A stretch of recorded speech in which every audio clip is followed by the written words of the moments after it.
উত্তরবঙ্গের বন্যা শুধু ঘরবাড়ি নয়, বহু মানুষের স্বপ্নকেও ভাসিয়ে নিয়ে গিয়েছিল। জল নামলেও ক্ষতচিহ্ন এখনো রয়ে গেছে গ্রামে গ্রামে। তবে মুখ্যমন্ত্রী মমতা বন্দ্যোপাধ্যায়ের নির্দেশে তৃণমূল নেতৃত্ব ও প্রশাসনের মানবিক উদ্যোগে আবারও সেই স্বপ্নে আলো জ্বলছে নতুন করে। ধূপগুড়ি মহকুমার গধেয়ারকুটি গ্রাম পঞ্চায়েতের কুল্লাপাড়ার রিয়া সরকার, বাবা রূপময় সরকার দিনমজুরি করে কোনো ক্রমে সংসার চালান। রিয়ার স্বপ্ন নার্স হবার, মানুষের পাশে দাঁড়াবার। কিন্তু কয়েকদিন আগের ভয়াবহ বন্যা সেই স্বপ্নে যেন এক বড় বাধা হয়ে দাঁড়ায়। আসছে 19 অক্টোবর এনএমজি জিএনএম পরীক্ষা, অথচ বন্যায় ভেসে গেছে রিয়ার বইপত্র, অ্যাডমিট কার্ড, সবকিছুই। এই পরিস্থিতিতে রিয়ার পাশে দাঁড়ায় তৃণমূল নেতৃত্ব। রিয়া বাড়িতে তৃণমূল নেতৃত্বরা এসেছে, তারা কথা দিয়েছে এই পরিস্থিতিতে দাঁড়িয়ে রিয়ার কোনো বিপদ হবে না, রিয়া পরীক্ষা দেবে, রিয়ার কোনো চিন্তা নেই, রিয়ার হাতে তুলে দেওয়া হবে বই, আর ও নিশ্চিন্তে অন্যরা যেভাবে পরীক্ষা দেবে সেভাবেই থাকবে।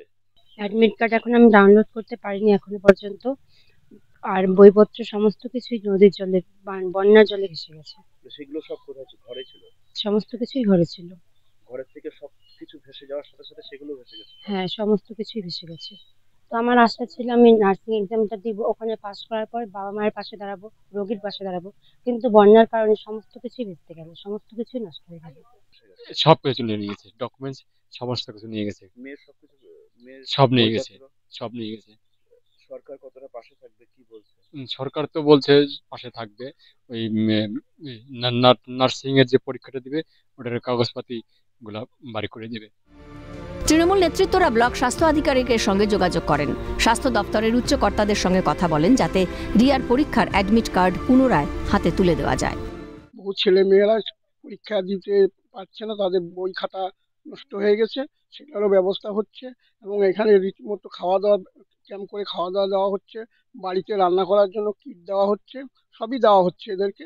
তবুও এটা মানে স্বাভাবিক হতে একটু সময় লাগবে, কারণ অনেক বাড়িঘর বিচ্ছিন্ন হয়ে গেছে, এগুলা করতে একটু সময় লাগবে। অলরেডি আমরা ধূপগুড়ি ব্লকের বিএমও সাহেবের থেকে থ্রুতে ডিপার্টমেন্টের সঙ্গে কথা বলা হয়েছে, যাতে ওর ডকুমেন্টস গুলো খুব দ্রুত, কারণ 19 তারিখ পরীক্ষা, এবং তার থেকে আজকে আমরা বইয়ের লিস্ট গুলো নিয়ে নিয়েছি, আজকে যাতে আমরা যোগাযোগ করে বইগুলো অতি দ্রুততার সঙ্গে তার হাতে পৌঁছে দিতে পারি।